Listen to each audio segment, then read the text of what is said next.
ఓం శ్రీమాత్రే నమః. అందరికీ నమస్కారమండి. మీనరాశి జాతకులారా, మీరందరూ ఇప్పుడు అత్యంత శ్రద్ధగా మీ పూర్తి ఏకాగ్రతతో ఈ మాటలను ఆలకించండి. మీ జీవితంలో ఒక చారిత్రాత్మకమైన మహోన్నతమైన ఘట్టానికి తెరలేవబోతోంది. మీ జీవిత పుస్తకంలో ఒక సరికొత్త స్వర్ణాధ్యాయం మొదలు కాబోతోంది.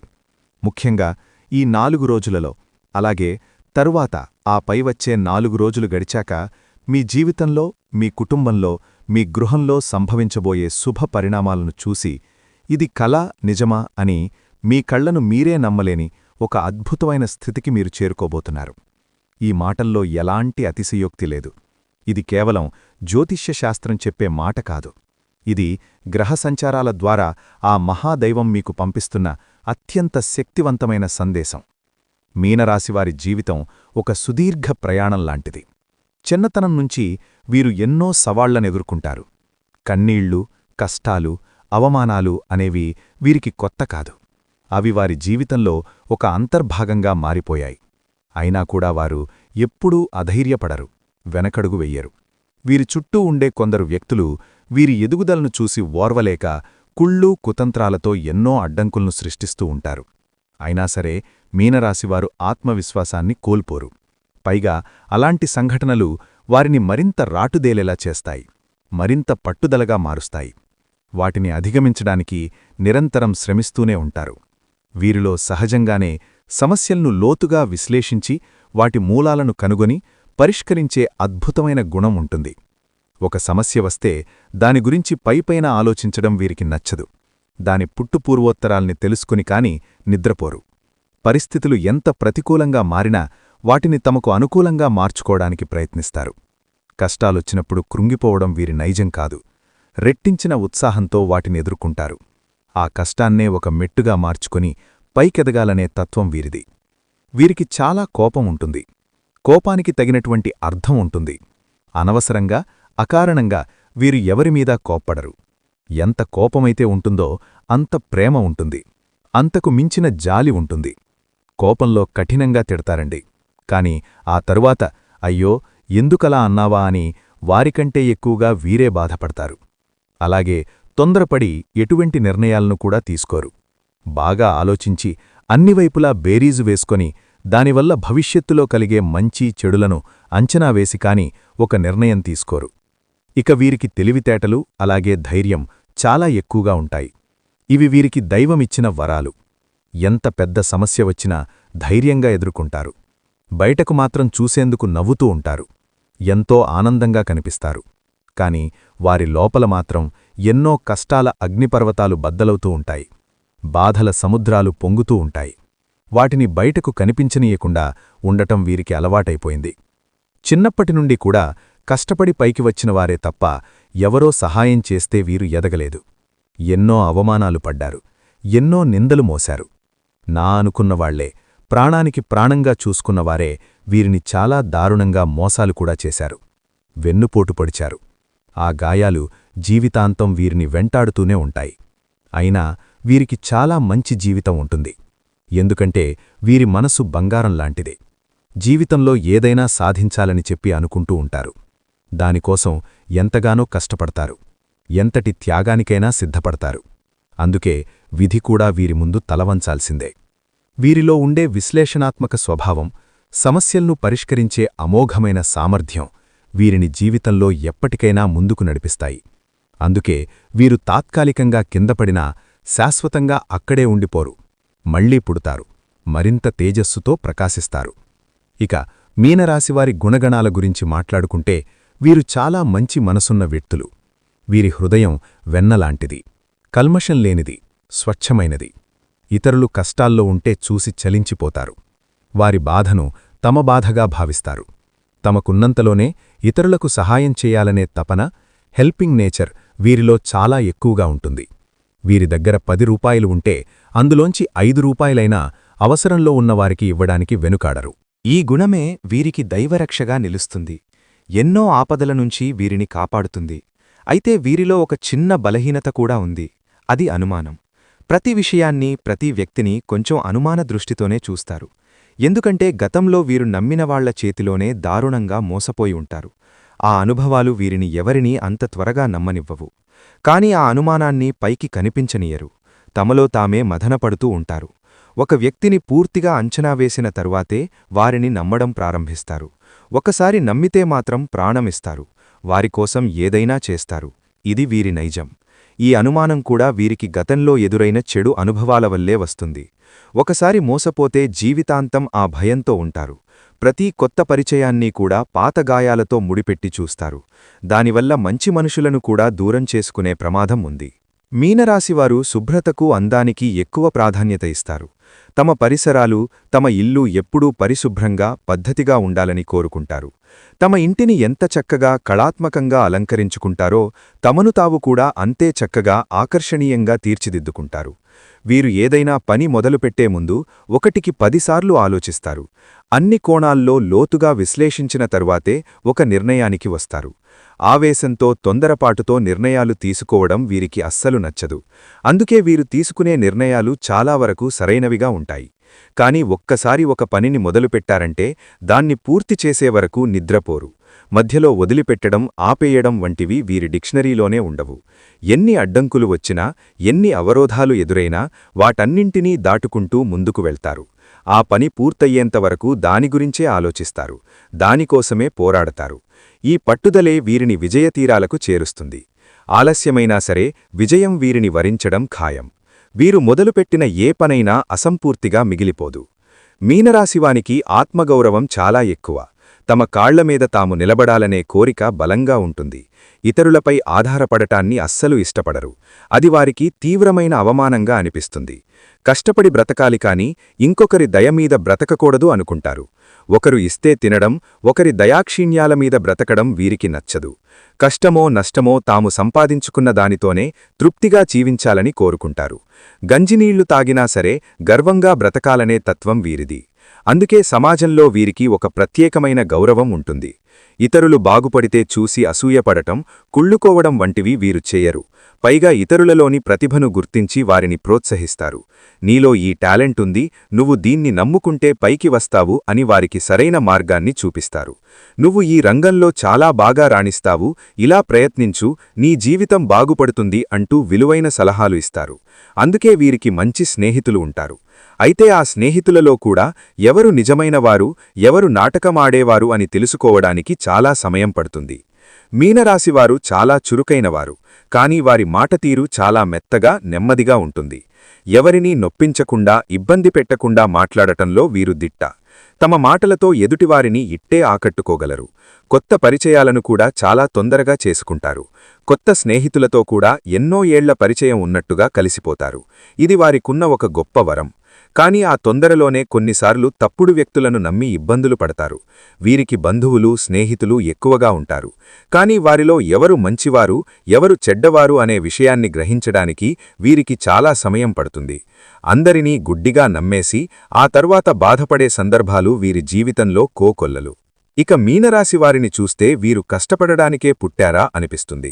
కుటుంబ భారాన్ని, బాధ్యతలను తమ భుజాలపై వేసుకుని మోస్తూ ఉంటారు.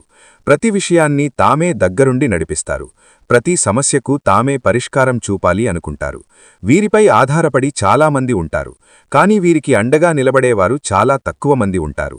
అందరి బరువును వీరు మోస్తారు. కాని వీరి బరువును పంచుకోవడానికి ఎవరూ ముందుకురారు. ఈ ఒంటరి పోరాటంలో వీరు ఎంతో అలసిపోతారు. ఈ అనుభవాలు వారిని వయసుకు మించిన పరిణతిని అందిస్తాయి. ఎవరైనా చిన్న మాట అనగానే వీరి మనసు తీవ్రంగా గాయపడుతుంది. కాని ఆ కన్నీళ్లను బయటకు కనిపించనీయరు. తమ బాధను తమలోనే దాచుకుని పైకి మాత్రం ఏమీ తెలియనట్టు ఉంటారు. నవ్వుతూ ఉంటారు. కుట్రలు, కుతంత్రాలు వీరి జీవితంలో ఒక భాగం. వీరి ఎదుగుదలను చూసి ఓర్వలేనివాళ్లు, వీరిని కించపరచాలని చూసేవాళ్లు ఎప్పుడూ ఉంటారు. మొదట్లో ఇలాంటి వారిని చూసి ఆశ్చర్యపోయినా రానురాను ఎవరిని నమ్మాలి, ఎవరితో జాగ్రత్తగా ఉండాలి అనే విషయంలో ఒక స్పష్టతకు వస్తారు. తమ అనుభవాలే వీరికి అతిపెద్ద గుణపాఠాలు నేర్పుతాయి. తాము పడిన కష్టాలు తమ పిల్లలు పడకూడదని బలంగా కోరుకుంటారు. అందుకే వారి భవిష్యత్తు కోసం బలమైన పునాదులు వేస్తారు. కుటుంబమంటే వీరికి ప్రాణం. వారికోసం ఏదైనా చేయడానికి సిద్ధంగా ఉంటారు. బయట ఎంత కఠినంగా ఉన్నా ఇంటికి వచ్చేసరికి తమ వారికోసం కరిగిపోతారు. వీరి మొండితనం గురించి చాలామంది మాట్లాడుకుంటారు, కానీ అది ప్రతికూలమైనది కాదు. ఒక మంచి పనిని మొదలుపెడితే ఎన్ని అడ్డంకులు ఎదురైనా దాన్ని పూర్తి చేసే వరకు నిద్రపోరు. వారి దృష్టిలో ఒకసారి మాట ఇస్తే దాన్ని నిలబెట్టుకోవడం ప్రాణంతో సమానం. ఈ గుణమే వారిని నమ్మకమైన వ్యక్తులుగా నిలబెడుతుంది. కన్యరాశివారి జీవితం కన్నీళ్లు, కష్టాలు, అవమానాలతో మొదలైన వారిలోని అకుంఠిత దీక్ష, సహజమైన సమస్య పరిష్కార సామర్థ్యం, పట్టువదలని విక్రమార్కుడి తత్వం వారిని విజేతలుగా నిలబెడతాయి. వారు నిర్మించుకునే సామ్రాజ్యం వారి చెమట, కన్నీళ్ల పునాదులపై బలంగా నిలుస్తుంది. ఈ మీనరాశివారికి జీవితంలో కష్టాలు కూడా అలాగే ఉంటాయండి. ఎన్నో రకాలుగా వీళ్లు కిందపడి పైకి లేచినటువంటి వ్యక్తులు.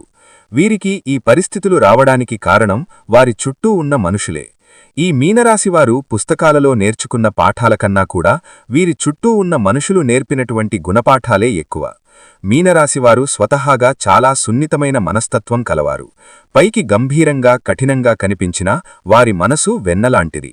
కాని కొన్నిసార్లు మనుషులు పెట్టే కష్టాలు, బాధలు చూసి వీరు ఒంటరిగా కూర్చుని నాకెవ్వరూ లేరు, నా కష్టాన్ని, నా బాధను అర్థం చేసుకునేవారు ఈ భూప్రపంచంలో ఎవ్వరూ లేరని తీవ్రంగా మథనపడతారు. ఆ సమయంలోనే వీరికి దైవం మీద కూడా నమ్మకం సన్నగిల్లుతుంది.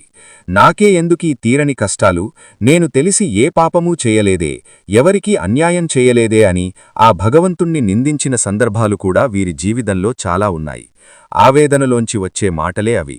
కాని మీకు తెలియకుండానే మీ ప్రతి కదలికను, మీ ప్రతి ఆలోచనను, మీ ప్రతి కష్టాన్ని గమనిస్తూ మిమ్మల్ని ప్రతి ఆపద నుంచి ఒక అభేద్యమైన వజ్రకవచంలాగా కాపాడుతూ ఒక మహాదైవం మీ ఇంటిలోనే, మీ చుట్టూనే తిరుగుతోంది. ఇది మీరు నమ్మినా నమ్మకపోయినా అక్షరాల సత్యం. మీనరాశివారు పడుతున్న కష్టాలకు, మీరు చూపిస్తున్న అపారమైన సహనానికి, మీలో దాగి ఉన్న మానవత్వానికి, మీ నిజాయితీకి, మీరు కష్టకాలంలో కూడా వీడని మీ ధర్మానికి ఆ త్రినేత్రుడు, ఆ మహాదేవుడు మనసారా మెచ్చాడు. అందుకే ఆయన మీపై ప్రత్యేకమైన అనుగ్రహాన్ని చూపిస్తున్నాడు. ఆ దైవం ఎవరో కాదు, సాక్షాత్తు ఆ కైలాసవాసుడైన మహాశివుడు. అవును, మీరు విన్నది నిజం. కర్మకారకుడైన శని భగవానుడికి అధిపతి అయిన ఆ పరమేశ్వరుడే మీ మీద తన సంపూర్ణ కరుణాకటాక్షాలను చూపిస్తున్నాడు. ఆయన మిమ్మల్ని తన సొంత బిడ్డల్లా భావిస్తున్నాడు. అందుకే తన యొక్క దివ్యమైన శక్తిని ఒక అభేద్యమైన రక్షణ కవచంలాగా మీకు అందిస్తున్నాడు. ఆయన స్వయంగా ఒక సూక్ష్మ రూపంలో, ఒక శక్తిపుంజన్ రూపంలో మీ ఇంటికి వస్తున్నాడు. మిమ్మల్ని ఆశీర్వదించి వెళుతున్నాడు. దీనిని మీరు గ్రహించలేకపోతున్నారు అంతే. ఆ మహాదేవుడు మీ ఇంట్లో అడుగుపెట్టిన నాటి నుంచి మీ జీవితంలో ఎన్నో పెను ప్రమాదాలు, ప్రాణాంతకమైన గండాలు, తీవ్రమైన ఆరోగ్య సమస్యలు త్రుటిలో, వెంట్రుకవాసిలో తప్పిపోయి ఉంటాయి. ఒకసారి ప్రశాంతంగా మీ గతాన్ని వెనక్కి తిరిగి చూసుకోండి. మీకు ఈ విషయం స్పష్టంగా అర్థమవుతుంది. మీరు ఎదుర్కోబోయే ఎన్నో భయంకరమైన సమస్యల నుంచి, ఆర్థిక నష్టాల నుంచి, ఘోరమైన అవమానాల నుంచి ఆయనే మిమ్మల్ని చాకచిక్యంగా బయటపడేశాడు. లేదంటే మీరు ఈ రోజు ఈ స్థాయిలో ఇంత ధైర్యంగా, ఇంత నిబ్బరంగా ఉండేవారు కాదు. ఆయనే మీ వెన్నంటి ఉండి నడిపిస్తున్నాడు. ఈ మధ్యకాలంలో మీకు కాస్తో కూస్తో మానసిక ప్రశాంతత లభిస్తోంది. ఎన్నో సంవత్సరాలుగా ఆగిపోయిన పనులలో నెమ్మదిగా కదలిక, పురోగతి కనిపిస్తోంది అంటే దానికి ఏకైక కారణం ఆ మహాశివుని కృపాకటాక్షాలే. ఆయన తన అనుగ్రహాన్ని మీపై వర్షింపజేయడం ప్రారంభించాడు. కాబట్టి ఇప్పుడు మీరు ఆ దైవాన్ని గుర్తించి ఆయనకు మనస్ఫూర్తిగా కృతజ్ఞతలు తెలుపుకోవాల్సిన సమయం వచ్చింది. ఎందుకంటే దైవం ఎప్పుడూ తన నిజరూపంలో మన ముందుకు రాదు, మనతో నేరుగా మాట్లాడదు. అది ప్రకృతి నియమాలకు విరుద్ధం. నాలాంటి వారి మాటల రూపంలోనో, లేదా ఏదో ఒక శుభ సంకేతం రూపంలోనో, ఒక పక్షి అరుపు రూపంలోనో, ఒక మంచి ఆలోచన రూపంలోనో తన ఉనికిని మనకు తెలియజేస్తుంది. దానిని మనం గ్రహించి ఆ దైవ మార్గంలో నడవాలి.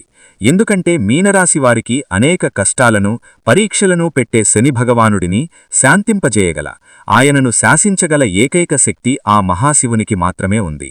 మీనరాశివారు సహజంగానే లోలోపల గొప్ప శివభక్తులై ఉంటారు. వారి మనస్తత్వం శివుని తత్వానికి దగ్గరగా ఉంటుంది. వారి తీవ్రమైన స్వభావం, వారి పట్టుదల, వారి ఏకాంత ప్రియత్వం, వారి గంభీరత్వం ఇవన్నీ శివుని లక్షణాలే. అందుకే ఆ పరమేశ్వరుడు మిమ్మల్ని తన సొంత బిడ్డలుగా భావించి ప్రత్యేకంగా గమనిస్తూ ఉన్నాడు. ఆయన మిమ్మల్ని ఎప్పటికీ వదులుకోడు. మీ జీవితంలో పాతుకుపోయిన కష్టాలు, దారిద్ర్యం, అనారోగ్యం, అపజయం వంటి సమస్యలన్నీ ఇక శాశ్వతంగా తొలగిపోవాలి అంటే మీరు ఆ మహాశివుణ్ణి పూర్తి నమ్మకంతో, సంపూర్ణ విశ్వాసంతో ఆరాధించడం తక్షణమే ప్రారంభించాలి. ఆ దైవం ఎవరో తెలిసినందుకు మీ గుండె ఇప్పుడు సంతోషంతో, భక్తితో నిండిపోతోంది కదూ. రాత్రి సమయాలలో ఇల్లంతా నిశ్శబ్దంగా ఉన్నప్పుడు లేదా తెల్లవారుజామున బ్రహ్మ ముహూర్తంలో మీ ఇంట్లో ఏదో తెలియని ఒక సానుకూల శక్తి, ఒక దైవిక పరిమళం ఉన్నట్లుగా మీకనిపిస్తుంది. ఇది చాలామంది మీనరాశివారు అనుభవించి ఉంటారు. కొన్నిసార్లు ఎక్కడినుంచో సుగంధభరితమైన విభూదివాసన రావడం కాని, గుడిలో వినిపించే విధంగా గంటల శబ్దం చాలా మెల్లగా వినిపించడం కాని, కర్పూరం వాసన రావడం కాని జరిగి ఉండవచ్చు. ఇవి ఏవీ మీ భ్రమ కాదు. అవి మీ ఊహలంతకన్నా కాదు. సాక్షాత్తూ ఆ శివయ్య మీ ఇంట్లో మీ చుట్టూ తిరుగుతున్నాడు అనడానికి అవే స్పష్టమైన తిరుగులేని సంకేతాలు. ఆ దైవం మీ నుంచి పెద్ద పెద్ద పూజలను, లక్షలు ఖర్చుపెట్టే యాగాలను, హోమాలను ఏమీ కోరుకోవడం లేదు. ఆయనకు కావాల్సింది కేవలం మీ భక్తి, మీ స్వచ్ఛమైన నమ్మకం మాత్రమే. మీరు చేయవలసిందల్లా ప్రతిరోజూ ఉదయాన్నే స్నానం చేసి మీ పూజమందిరంలో ఉన్న ఆ మహాదేవుడి పటానికి లేదా శివలింగానికి నమస్కరించుకుని ఓం నమఃశివాయ అనే శక్తివంతమైన పంచాక్షరీ మంత్రాన్ని మీకు వీలైనన్నిసార్లు, కనీసం 108 సార్లు జపించడం. ఇది మీ జీవితాన్ని మార్చేస్తుంది. ఇలా చేయడం వల్ల మీ మనసులోని అనవసరమైన భయాలు, దీర్ఘకాలిక ఆందోళనలు, ప్రతికూల ఆలోచనలు తొలగిపోయి ఒక తెలియని ధైర్యం, అద్భుతమైన ఆత్మవిశ్వాసం మీలో కలుగుతాయి. మీలో నిద్రాణంగా ఉన్న శక్తి మేల్కొంటుంది. మీ చుట్టూ ఒక సానుకూల వాతావరణం ఏర్పడుతుంది. అలాగే నెలకు ఒక్కసారైనా ప్రతి సోమవారం రోజు కాని లేదా శనివారం రోజు కాని దగ్గరలో ఉన్న శివాలయానికి వెళ్ళండి. ఒక రాగి చెంబులో స్వచ్ఛమైన నీరు తీసుకుని ఆ గంగాధరుడికి మీ చేతులతో స్వయంగా జలాభిషేకం చేయండి. ఒక్క మారేడు దళాన్నైనా సరే భక్తితో సమర్పించి, నువ్వుల నూనెతో దీపం వెలిగించి మీ కష్టాలను, మీ బాధలను, మీ కోరికలను ఆ స్వామి పాదాల వద్ద చెప్పుకోండి. ఖచ్చితంగా ఆయన మీ మొర ఆలకిస్తాడు. మీ కన్నీళ్లను తుడుస్తాడు. మీ ఆర్తనాదం ఆయన హృదయాన్ని కరిగిస్తుంది. మీరు పడుతున్న ప్రతి కష్టాన్ని ఆయనే తొలగిస్తాడు. మీ జాతకంలో ఉన్నటువంటి గ్రహదోషాలను, తెలియక చేసిన పాపాలను హరించి మీకు సుఖశాంతులను, అష్టైశ్వర్యాలను, ఆరోగ్య భాగ్యాలను ప్రసాదిస్తాడు. ఆ శివయ్య అనుగ్రహం మీకు సంపూర్ణంగా లభించిన తరువాత మీ జీవితం అద్భుతంగా మారిపోతుంది. మీ చుట్టూ ఉన్నవారు, మిమ్మల్ని చూసి ఎగతాడి చేసినవారు, మీ పతనాన్ని కోరుకున్నవారు మీ ఎదుగుదలను చూసి అసూయపడతారు. మీరే ఆశ్చర్యానికి లోనవుతారు. ఇదంతా నా జీవితంలోనే జరుగుతోందా అని నమ్మలేరు. మీ విజయ పరంపర చూసి వారే మీ దగ్గరకు సలహాల కోసం వస్తారు. మీరు ఎంతటి కష్టంలో ఉన్నా, ఎంతటి అగాధమైన నిరాశలో కూరుకుపోయినా సరే ఒక్క క్షణం కళ్ళు మూసుకుని ఆ మహాదేవుడిని మనస్ఫూర్తిగా శివయ్య నన్ను కాపాడు తండ్రి అని తలచుకుంటే చాలు. మీకు తెలియకుండానే మీలోంచి ఒక గొప్ప ఆలోచన వస్తుంది. ఆ సమస్య నుంచి బయటపడే మార్గం మీ కళ్లముందే కనిపిస్తుంది. అయితే ఇక్కడ మీరు మరొక అత్యంత ముఖ్యమైన విషయాన్ని గుర్తుంచుకోవాలి. మీ ఇంటి కులదేవతను కూడా మీరు ఎట్టి పరిస్థితుల్లోనూ విస్మరించకూడదు. శివుడు జగత్ రక్షకుడు అయితే కులదేవత మీ వంశానికి, మీ కుటుంబానికి రక్షకురాలు. ఆ తల్లి లేదా తండ్రి అనుమతి లేకుండా ఏదీ జరగదు. ఆ కులదేవత ఫోటోను కూడా మీ పూజగదిలో పెట్టుకుని ప్రతిరోజూ దీపారాధన చేస్తూ ఉండండి. వీలైతే మీ కులదేవత పేరేమిటో కమెంట్ బాక్స్లో కమెంట్ చెయ్యండి. తద్వారా ఆ శక్తి మరింత ఉత్తేజితమవుతుంది. మీ సంకల్ప బలం పెరుగుతుంది. విశ్వానికి మీ కోరిక బలంగా చేరుతుంది. మీకు మీ కులదేవత ఎవరో తెలియకపోతే ఇక ఏమాత్రం ఆలస్యం చెయ్యకుండా వెంటనే మీ పెద్దవారిని, బంధువులను అడిగి తెలుసుకోండి. ఇది మీ ప్రథమ కర్తవ్యం. కులదేవత అనుగ్రహం లేనిదే ఏ పూజా ఫలించదు, ఏ దైవమూ పూర్తిస్థాయిలో అనుగ్రహించదు. ఇది పరమసత్యం. కులదేవత మరియు ఆ మహాశివుడి ఆశీస్సులు మీకు తోడైతే ఇక మిమ్మల్ని ఆపగలిగే శక్తి ఈ ప్రపంచంలో మరెవ్వరికీ ఉండదు. మిమ్మల్ని చూసి అసూయపడే శత్రువులు, మీకు తెలియకుండా హాని చెయ్యాలనుకునే దుష్టశక్తులు, మీమీద నరఘోష, నరదృష్టి వంటివి మీ దరిదాపులకు కూడా రాలేవు. వారి ప్రయత్నాలన్నీ బూడిదలో పోసిన పన్నీర్రాయి వారికి 1000 రెట్లు శక్తితో ఎదురుతిరుగుతాయి. మిమ్మల్ని కాపాడే ఈ 2 మహాశక్తులు మీ వెన్నంటే ఉంటాయి. మీరు ఏ పని మొదలుపెట్టినా అందులో అఖండ విజయం సాధిస్తారు. తిరుగులేని ఆధిపత్యాన్ని ప్రదర్శిస్తారు. అన్నింటికంటే ముఖ్యంగా మీకు ఈ ప్రపంచంలో ఏది కొన్నా దొరకని అమూల్యమైన మానసిక ప్రశాంతత లభిస్తుంది. కుటుంబంలో చిరకాలంగా ఉన్న గొడవలు, అన్నదమ్ముల మధ్య, భార్యాభర్తల మధ్య ఉన్న మనస్పర్ధలు, అపార్థాలు తొలగిపోయి అందరూ సంతోషంగా, ఆరోగ్యంగా ఉంటారు. ఆర్థికంగా ఉన్న ఇబ్బందులన్నీ తొలగిపోయి మీ చేతిలో ధనం ఎప్పుడూ నిలకడగా ఉంటుంది. ధన ప్రవాహం పెరుగుతుంది. అనవసర ఖర్చులు, ఆసుపత్రి ఖర్చులు అదుపులోకి వస్తాయి. లక్షలు కాదు, మీరు మనస్ఫూర్తిగా కోరుకుంటే కోట్లు కూడా సంపాదించగల శక్తి సామర్థ్యాలు, అద్భుతమైన అవకాశాలు మీకు లభిస్తాయి. మీ భాగస్వామితో మీ అనుబంధం మరింత బలపడి మీ దాంపత్య జీవితం ఆనందమయం, అన్యోన్యభరితమవుతుంది. సంతానం లేనివారికి సంతాన భాగ్యం కలుగుతుంది. మీ పిల్లలు మీ మాట వింటారు, ఉన్నత స్థానాలకు ఎదుగుతారు, మీ వంశానికి కీర్తి ప్రతిష్టలు తెస్తారు. కాబట్టి మీరు ఏ దేశంలో ఉన్నా, ఏ రాష్ట్రంలో ఉన్నా, ఎన్ని పనులలో తలమునగలై ఉన్నా సరే ఈ చిన్న పనిని మాత్రం అశ్రద్ధ చేయకండి. ఆ మహాశివుడిని మీ మనసులో, మీ హృదయంలో నిలుపుకుని ప్రతి పనిని ప్రారంభించండి. మీ కులదేవతను పూజించడం, స్మరించుకోవడం అస్సలు మర్చిపోవద్దు. ఈ 2 మహాశక్తులే మిమ్మల్ని ముందుకు నడిపించే రథసారథులు, మీ పక్కనే ఉండే అంగరక్షకులు. ఈ పరమసత్యం తెలుసుకున్న తర్వాత మీ జీవితం ఎంత అద్భుతంగా మారబోతోందో చూసి మీరే ఆనందపడతారు.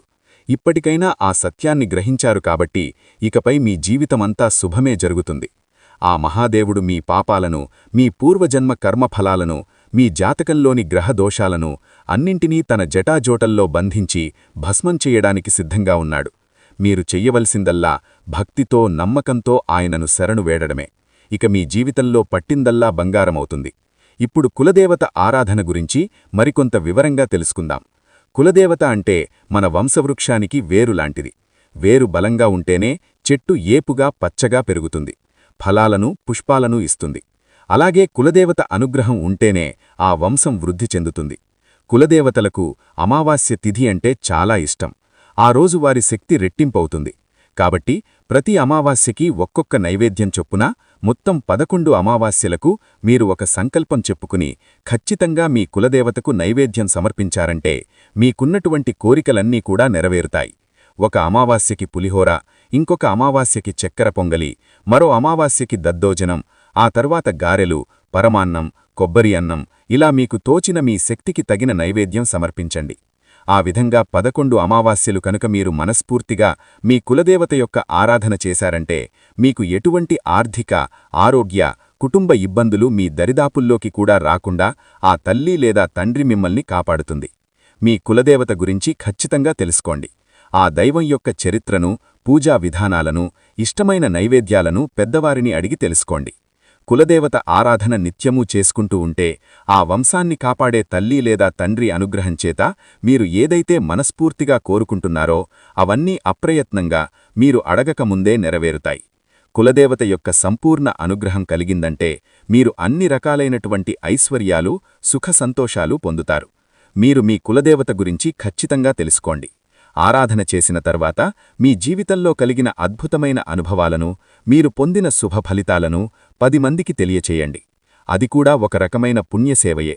కాబట్టి మహాశివుడితో పాటు మీ కులదేవత యొక్క ఫోటోను మీ పూజగదిలో ఈశాన్య మూలలో పెట్టుకుని ప్రతిరోజూ భక్తి శ్రద్ధలతో, ధూపదీప నైవేద్యాలతో పూజ చేసుకోవడం వల్ల కులదేవత యొక్క సంపూర్ణ అనుగ్రహం మీకు కలుగుతుంది. మీకున్నటువంటి వర్తమాన కష్టనష్టాలు, బాధలు, దుఃఖాలు, భవిష్యత్తులో రాబోయే గండాలు కూడా పటాపంచమైపోతాయి. అర్థమైంది కదండి? మీనరాశివారి జీవితంలో ఈ 4 రోజులలో జరగబోతున్న అసలు సిసలైన అద్భుతం ఏంటో. ఈ వీడియోలో చెప్పిన విషయాలు మీ మనసుకు నచ్చితే, మీ హృదయాన్ని తాకితే ఒక చిన్న లైక్ చేసి మీ మద్దతును మాకు తెలియచేయండి. మీరిచ్చే ఆ ఒక్క లైక్ వల్ల ఈ వీడియో మరికొంతమంది మీలాంటి మీనరాశి మిత్రులకు చేరుతుంది. వారు కూడా ఈ అద్భుతమైన నిజాన్ని తెలుసుకుని నిరాశ, నిస్పృహల నుంచి బయటపడి వారి జీవితాన్ని మార్చుకోవడానికి మీరొక కారణమవుతారు. ఒకరికి మంచి చేయడం వల్ల మనకు అంతకు మించిన మంచి జరుగుతుంది అనేది దైవనియమం. లైక్ చేసిన ప్రతి ఒక్కరికి ఆ మహాశివుని, మీ కులదేవత యొక్క పరిపూర్ణ ఆశీస్సులు ఎల్లప్పుడూ ఉంటాయి. అలాగే మొట్టమొదటిసారిగా మన ఛానల్ చూస్తున్నట్లయితే వెంటనే సబ్స్క్రైబ్ చేసుకుని పక్కనే ఉన్న గంట సింబల్లో ఆల్ అనే ఆప్షన్ క్లిక్ చేయండి. దీనివల్ల నేను పెట్టే ప్రతి ఆధ్యాత్మిక వీడియో, ప్రతి రాశిఫలం మీకు నేరుగా చేరుతుంది. ఈ ఛానల్ ద్వారా మీ జీవితానికి ఉపయోగపడే మరెన్నో గొప్ప విషయాలను, గ్రహ సంచార ఫలితాలను, ఆధ్యాత్మిక రహస్యాలను మీరు తెలుసుకోవచ్చు. మీ సమస్యలన్నింటికీ సులభమైన, శక్తివంతమైన పరిష్కార మార్గాలను కనుగొనవచ్చు. కాబట్టి ఒక్క లైక్తో మీ మద్దతును అందించి ఛానల్ను సబ్స్క్రైబ్ చేసుకోండి. మీకు సర్వం శుభం కలుగుతుంది. సర్వేజన సుఖినో భవంతు. ఓం నమఃశివాయ. ధన్యవాదములు.